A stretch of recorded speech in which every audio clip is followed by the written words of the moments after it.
TB रोग से जंग के लिए भोजन में प्रोटीन होना जरूरी है। कई रोगी आर्थिक कारणों से प्रोटीन युक्त डाइट नहीं ले पाते। ऐसे रोगियों की मदद के लिए राइजिंग दिवा वेलफेयर फाउंडेशन ने अभियान शुरू किया है। पिछले कई महीनों से टीबी के मरीजों को उनकी डाइट का सामान दे रहे हैं, जिसमें प्रोटीन युक्त डाइट निःशुल्क उपलब्ध करा रही है। मूंगफली दाना, आटा, चना, गुड़, मूंग दाल, मसूर जैसी प्रोटीन युक्त सामग्री के उपयोग से रोगियों की सेहत में सुधार नजर आने लगा है। आहार से आया सेहत में सुधार।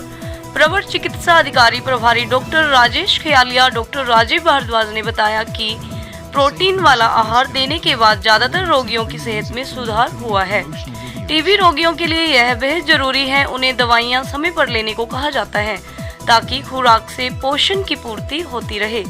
अध्यक्ष प्रियंका राठौड़ ने बताया कि आज उनके साथ स्वच्छ भारत अभियान के ब्रांड एम्बेसडर और मंगलमुखी मंडल की नेशनल प्रेसिडेंट भी मौजूद रहे। जैसे उसमें जब अगर कुछ कोई ठीक हो जाता है तो फिर नेक्स्ट आ जाते हैं, तो उनके कंटिन्यूस 10 चलते रहते हैं। 10 पेशेंट्स को ये हर महीने डाइट प्रोवाइड करते हैं और काफ़ी समय से कर रहे हैं, क्योंकि डाइट एक इम्पॉर्टेंट रोल है जो टीबी के पेशेंट्स में। टीबी के पेशेंट्स मेडिसिन के साथ जो दवाई लेते हैं, वो जो डाइट लेते हैं, उसका इतना इम्पॉर्टेंट रोल है। तो मैं अगेन थैंकफुल हूँ इस राइजिंग दिवस जो इनकी फाउंडेशन है, ये लोगों को जो डाइट प्रोवाइड करते हैं उसका बहुत इंपॉर्टेंट रोल है टीबी के पेशेंट्स के लिए। और इस तरह का ये जो कदम है, इसमें मैं चाहता हूँ कि इसमें इनका इन्वॉल्वमेंट बनी रहे और लोगों का भला। बहुत सारे लक्षण हैं, जैसे कि किसी को अगर फेफड़े की टीबी है तो उसको खांसी होगी, जुकाम होगा, बुखार होगा, खांसी भी 15 दिन से ज्यादा। कईयों को ब्लड आने लगता है तो वो भी है। कईयों का वेट कम होने लगता है, कईयों को बुखार ही नहीं टूटता है, उनकी इम्यूनिटी इतनी लो हो जाती है। ये तो फेफड़ों की टीबी होगी।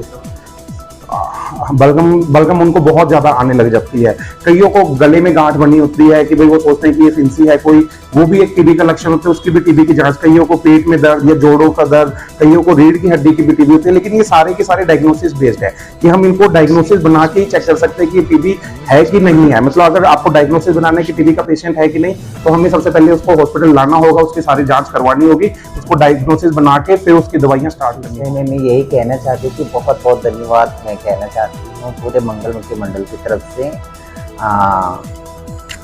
तो उसके साथ साथ जो इतनी अच्छी एक महान कार्य हैं जो पेशेंट्स को, जो टीबी पेशेंट को जैसे यहाँ से अस्पताल की तरफ से मेडिसिन दिया जा रहा है, और हमारी जो मैम जो बैठते हैं, जो एनजीओ की तरफ से, इनके एनजीओ की तरफ से जो डाइट दी जा रहे हैं, जो इतने सालों से ये चलते आ रही है, और यहाँ से बहुत सारे लोग ठीक होके भी जा रहे हैं, और साथ साथ में लोगों को अवेयर कर रहे हैं, जागरूकता कर रहे हैं। मतलब टीबी जो प्रॉब्लम जो है टीबी का, वो कोई लाइलाज बीमारी बोल के बताया जाते थे, मगर आज वो एक छोटा सा एक बीमार बन के रह गई। मतलब उसका इलाज हो सकती है, मतलब संभव है कि उसको जड़ से मिटा सकती हैं टाइम पे लगातार कंपलसरी जैसे मेडिसिन लेने से और साथ में डाइट लेने से। बिल्कुल ये होती है। बहुत ही अच्छी मुझे यहाँ आने के बाद नॉलेज भी मिला है, और मैं बहुत बहुत धन्यवाद करना चाहती हूँ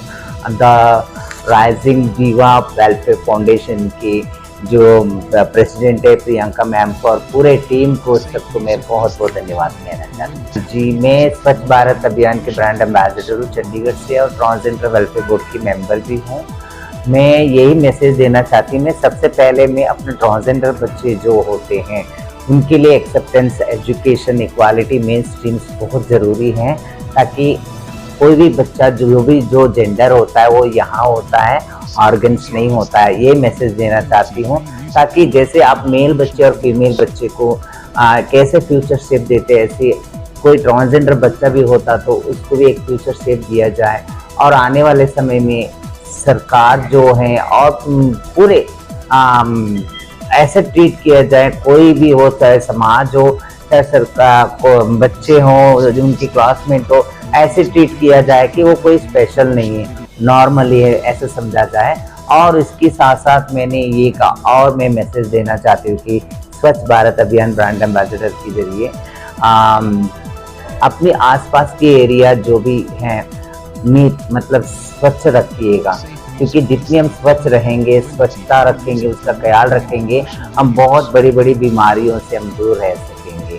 बस यही कहना चाहती हूँ। आपका थैंक्स करना चाहूँगी क्योंकि मुझे याद है जब मैं यहाँ आई थी, एक बिल्कुल नॉर्मल मतलब सर से आके मिली, एसएमओ सर से, उन्होंने मुझे कहा कि आप एक ये काम भी कर सकते हैं। मतलब मुझे नॉलेज नहीं थी, बिल्कुल भी पता नहीं था, लेकिन उन्होंने सपोर्ट किया, उन्होंने मेरे दिमाग में डाला कि तुम ये एक अच्छा काम कर सकते हो। मैंने बस, उन्होंने बोला मुझे, मैंने सर को बोला सर ये हम कर सकते हैं, वो बोले कि हाँ बिल्कुल कर सकते हैं। तो मैंने उनके कहने पर, उन पे विश्वास रख के इस काम को शुरू किया। मेरी टीम ने मेरा पूरा सपोर्ट किया कि ओके ठीक है। धीरे दिन काजल मंगलमुखी दीदी ऐसे ही मेरी लाइफ में आए और उन्होंने भी मुझे यही कहा कि प्रियंका तुम बहुत अच्छा काम कर रहे हो और पूरा मंगलमुखी मंडल और काजल तुम्हारे साथ है। और इन्होंने मुझे एक बलुंगी में काम करने का मौका दिया और मैं गई, और मुझे सच्ची कहती हूँ, इंसानियत के नाते जो एक असली खुशी होती है ना, वो एक्चुअल में यही होती है, जो अंदर से आत्मा बोलती है ना कि मतलब आज तूने कुछ अच्छा किया। और मेरे मतलब पूरी टीम मेरे साथ खड़ी होती है और उनके फेसेस भी मैं देखती हूँ, मुझे पूरा दिन मतलब ऐसा लगता है कि आज सच्ची में कोई अच्छा काम किया है। तो ऐसे ही मैं अकेली कुछ नहीं कर सकती, मेरी टीम और मेरे साथ जो डॉक्टर साहब और काजल दीदी ये सब लोग जुड़े हैं, इनकी सपोर्ट से मैं ऐसे ही पीछे नहीं देखूंगी, मैं आगे ही चलती रहूंगी। पर मैं इन सबसे कहूंगी कि ऐसे ही मुझे सपोर्ट करते रहें और मेरे साथ खड़े रहें। और मैं बहुत बहुत थैंक्स करना चाहती हूँ डॉक्टर साहब। प्रियंका जी जो हमारी राजन दिवाल वेलफेयर की प्रेसिडेंट है, इनका जो है हमेशा यही रहता है कि हमें कुछ अच्छा करना है, हमें समाज के लिए कुछ करना है। तो इनसे भी हमने बहुत कुछ सीखा है, क्योंकि हम लोग अपने काम में बिजी होते थे, हमें मतलब इस साइड को हमारा ध्यान कभी नहीं गया। लेकिन थैंक यू प्रियंका जी, आपने भी हमें ये मौका दिया है। और डॉक्टर साहब आपका भी बहुत बहुत धन्यवाद कि आप हमेशा हमें ये प्रेरित करते रहते हो। तो मैं सबका धन्यवाद करना चाहूँगी और सबके लिए यही मैसेज देना चाहती हूँ कि हम अपने लिए तो बहुत कुछ करते हैं, और अगर हम ऐसे लोगों के लिए कुछ करते हैं तो हमें लगता है कि हमने जीवन में कुछ किया है। और अब हमें कभी भी यहाँ आने पे, जैसे पहले लग रहा है कि हम हॉस्पिटल जा रहे हैं, अब हमें लगता है हम अपने घर में अपने परिवार के बीच आ रहे हैं। वो लोग हमें पेशेंट नहीं लगते, हमें जो ड्यूटी हम अपने बच्चों के लिए, अपने परिवार के लिए कर रहे हैं, वही सोच के हमें वेट रहता है कि कब ये दिन आए और हम वहाँ पे जाएं।